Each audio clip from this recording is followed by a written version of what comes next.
I'm your host, Doreen Steenland, and today I want to welcome Dr. Ann Tsen.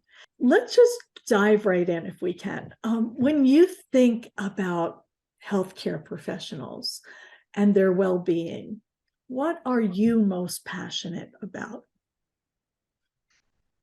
Yeah, I'm very passionate about healthcare professionals thriving in their work, and specifically, for some reason, the whole burnout thing is really my focus and passion, as well as anything else that a healthcare professional needs to thrive.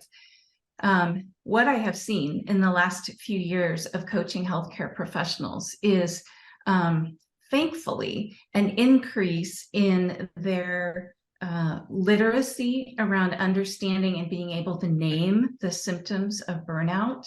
Yes. What I'm not seeing yet is people understanding that as soon as they see that there are signs of burnout, that it's time to sit up and take action and get help. And part of that is that as you progress further into burnout, this sense that you have choices begins to shut down. And there is this slippery, very short slope between severe burnout and moving into mental illness, not being able to see clearly. And as we know, physician and healthcare professional suicide. So my passion is that people not say, oh, I'm burned out, and say that's something they should just tolerate and continue to press through, but that they would get help, get it turned around, and realize that that is not the way that we need to live. There are both internal and external things that we can change. They may be hard decisions, but we can get the help we need to make them, and really turn that around. Because if people wait too long, they can't work with a coach. They need a mental health professional. So that's one of my passions. So what I heard you say, and I want to just clarify this, is that this whole concept of burnout, we're seeing that people are noticing it, but they're not acting on getting it taken care of until sometimes it's too late. And if you are in need of some help with this, a coach is your perfect person to do this before it gets too far. And the reason for that is that coaching empowers you to step into a position where you can take tools and apply them in your everyday life, because you no longer need to live in survival mode. You don't need to live like that. That's not just because we know we're in burnout and we say, I'm approaching burnout. Let's not normalize that as being okay, right? There's more to life. There is more to life. And that is what this summit is all about. We want you to experience that more. So you said a few, go ahead, jump in. I'm sorry. Well, I just want to say a couple other things. Is one of the most consistent and yet alarming things that I see when people reach out for help to me as a coach for burnout, and they've waited too long, is that they've gotten themselves so deep in, and this is the nature of burnout, and I want everyone to understand this. It's not them. Yes. It is the characteristic of burnout. For some reason, how it works is it shuts down a person's feeling that they have agency, options, and choices. And I hear people so that the only thing they can think of is getting out. Yeah. They're so in survival mode, barely hanging on mode, that they can't think broadly and expansively and creatively and come up with other ideas and ways. And that is the slippery slope that goes from I feel trapped to I feel so trapped that suicide, it seems like the only option. And it breaks my heart when a physician comes to me for coaching, or any of the healthcare professional, and they're over the line to where coaching will work and help. I do send them to mental health therapy, and oftentimes they will then come back healthier and able to coach. But my passion would be that all of you listening in healthcare, that you wouldn't plod along with your burnout. You would say, this is not acceptable. I'm going to get whatever help I need and get this turned around. Yes, yes, and yes. And coaching, it's not like you sit on a couch and have to give an hour up to go to a physical location. The beauty of coaching is you can do it from anywhere in the world. You can do it on your lunch break. You can do it on your way home, potentially. There's all kinds of creative ways that we could help you. And so remember that as you're starting to ponder what your next steps might be. Now, you were saying that there are some internal and external factors. Yeah. Why don't you say more about that? I'd love to. One of the key pushbacks for healthcare professionals around the word burnout is that it had earlier in the history of it becoming more prominent in healthcare the last many years, been by administrators and hospital systems, been used a bit with the implication that burnout was the problem of the healthcare professional. And we're going to offer you these yoga classes and these other things that you can go to fix yourself, but we're not going to fix anything about our system that is maybe causing your burnout. But I want to point people to the National Academy of Medicine website, specifically the Action Collaborative on Clinician Wellbeing, which has been a several-year collaboration of national experts in both nursing and medicine to first get really clear on what is burnout and what is causing it. And then let's develop a national plan for attacking it. And the first time I heard them in one of their webinars, I was standing in my kitchen listening to it, and they had gathered all the data and built a model and made the really important discovery and declaration that the physician's individual, or clinicians, I'll use that word, individual factors were a minor contributor to burnout. And the bigger piece of the pie of contributing to burnout was all the external factors.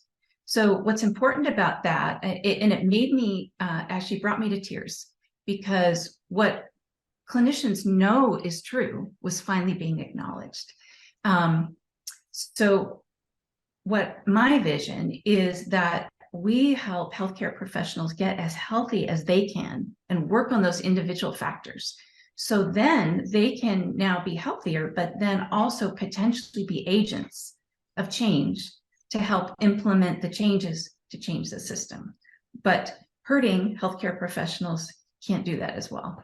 Oh, yes, you're speaking my language. So what you're saying is really to be proactive and working on yourself so that you have the energy left at the end of the day to do what needs to be done to be the leader in your hospital, in your community, to advocate and change the systems that are draining us dry and killing medicine.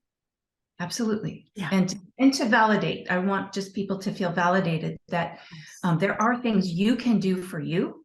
There are a lot of things, and that's what this summit is about. But we also want you to know burnout is not your fault, but you can do something about it. And the system is broken, but don't become a victim of the system. Oh, yes. And that right there is an empowering statement. Do not become a victim of the system.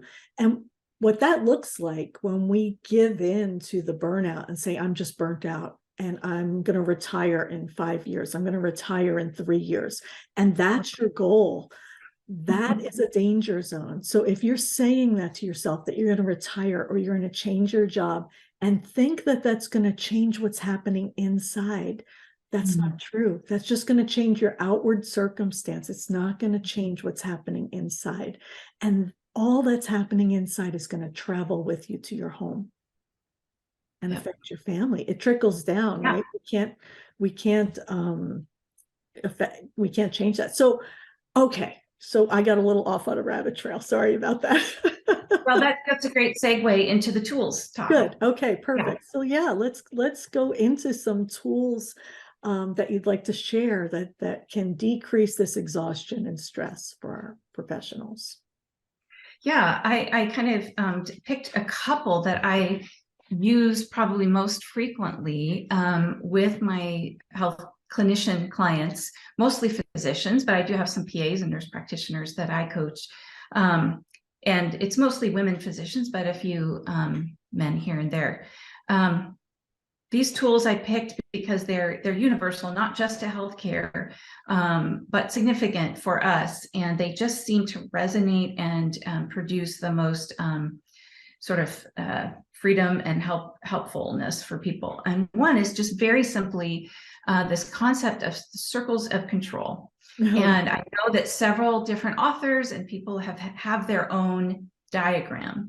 And I'm just going to say this diagram came to me over a few years of coaching physicians, and it just seems to have resonated with other people. So I'd like to share it with you. Now, I will hold it in front of the screen just so you can get a visual real quick, and then I'll explain it. When I'm explaining it to clients, I just invite, and I'm on the phone, I just invite them to get a piece of paper. And the concept here is to distinguish between simply what I actually do control and what I don't, but I may have been deluded into thinking that I could. And that's where the stress and the exhaustion comes, when our energy is being invested in places where we don't actually have control, and we're not investing enough energy that we have the ability to invest in controlling what we can.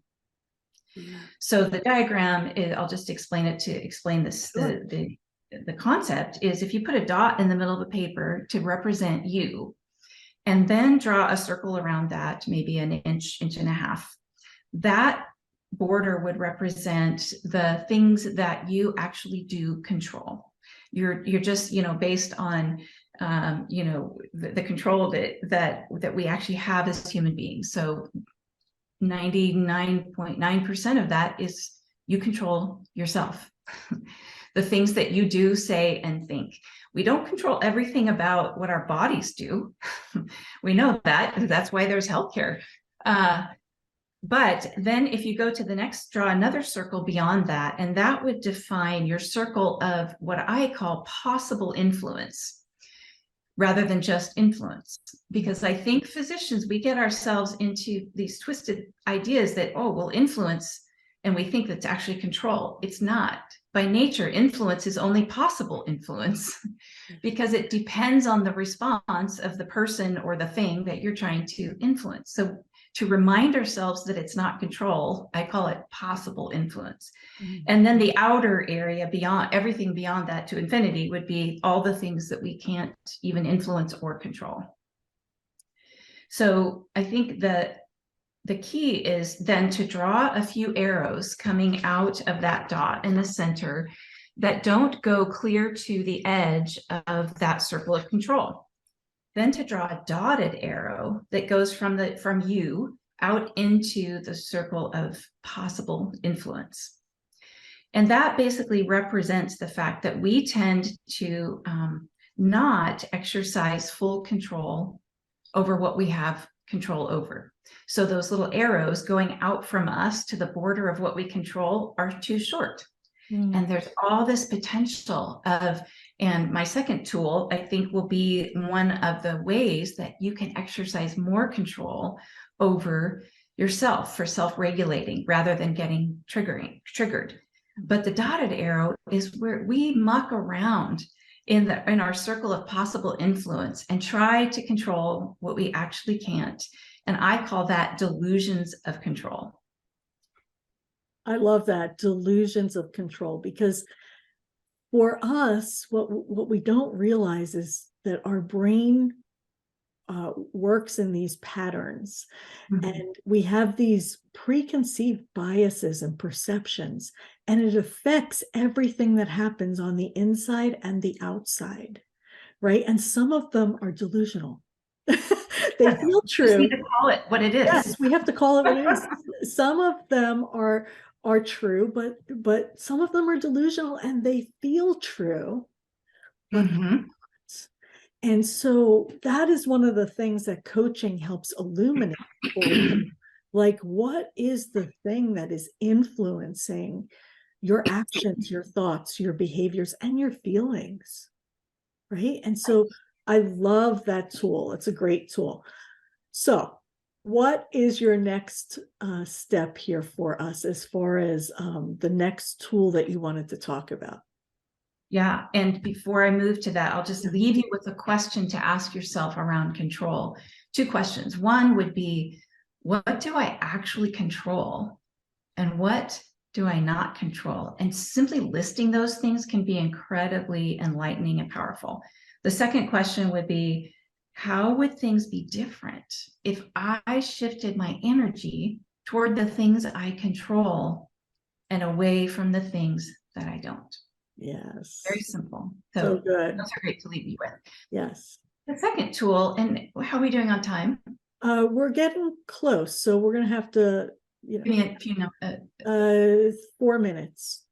Ooh. I would say 4 minutes. Okay, I'll do my best to do it. This is a tool to help you regulate and choose how to respond in challenging situations instead of being immediately launched onto your default pathway, getting triggered and getting your brain flooded with negative emotions and the inability to think clearly.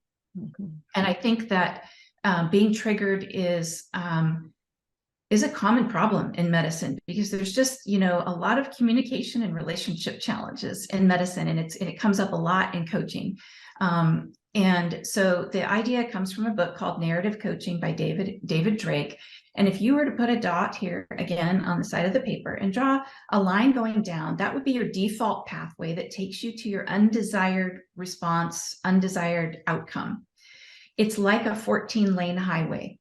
You've got an event, a comment, a certain person you have to interact with that comes in and then triggers you, and you're not aware of it. And you get on this neurologically well-worn path, and you find yourself ruminating on it, feeling upset, triggered, or saying things you didn't want to say. If you drew another line up here, that would be your desired pathway that takes you to your desired response that's in line with your core values, your character, and how you want to be, which actually helps with moral distress when you can actually act in the way that you want to act. So the idea is to learn to be at the pivot point, not to try to get out of it. Once you're launched into the default path neurologically, it's very hard to clear out all the adrenaline and cortisol and amygdala triggering and get back. So we want to try to prevent that, to kind of slow the movie down of the situation almost frame by frame, so that you can begin to see, where did the triggering happen and what kinds of things are triggering me, and what am I saying to myself when that happens? And in order to get to my desired path, what would I need to say to myself? What would I need to believe instead? And even creating like a one-word or phrase handle that you can grab onto when you see the trigger coming. Yes. And then simply pivot, which doesn't take a lot of energy. Right. Whereas getting out of the default path takes a ton of energy. Pivot, grab your handle, take a pause, and don't let the bullet hit you and trigger you, and then go down your desired path. That's a very short version. Yes, no, so good. And it just feeds on what this whole conference has been about. This whole summit has been about rewiring the pathways in your brain that we're choosing, right? And we know that science has proven that the brain is plastic. We get to change it. We get to grow it. We get to make new highways, new superhighways to choose Mhm. from instead of the Right. same old pathways that we've always chosen that may have worked for us for a while, but are no longer functioning, right? They're no longer useful. So it's time for us to shift. So let's just Okay. close this up. Do you have one last word of wisdom that you want to leave with our friends? You are worth investing in. You are a human being, 10 times over, more importantly, than a tool for the healthcare machine. You are in medicine because you care, and you are worth caring about first so that you can be your best you and act in ways that align with who you want to be. So don't neglect yourself. Take in all this great stuff and know that you matter. I think that's the most important thing. Just you matter. Wow. Thank you. That resonates with my heart too. I'm feeling teary-eyed because yeah, this is what this summit is about. It's about you, to tell you that you all matter. Now, if you want to get in touch with Dr. Tsen or any of the professionals, but Dr. Tsen's information is right below this video. And she has those tools for you that she talked about. She's offering up some special tools for you. And if you just sign up, you will get in touch with her and get access to that. So thank you so much for coming. It was such a pleasure to spend this time with you and talk about our passions. Yeah. Can I just add real quick that you will get a tool when you click that link, but it's not the tool I talked about. So if you want the tool I talked about, just email me at coaching@cmda.org and just mention the summit and that you'd like the tool about the circles of control, and I'd be happy to share it. Okay, great. All right. Thank you so much for coming Thanks, today Corinne. and have a wonderful day. You too.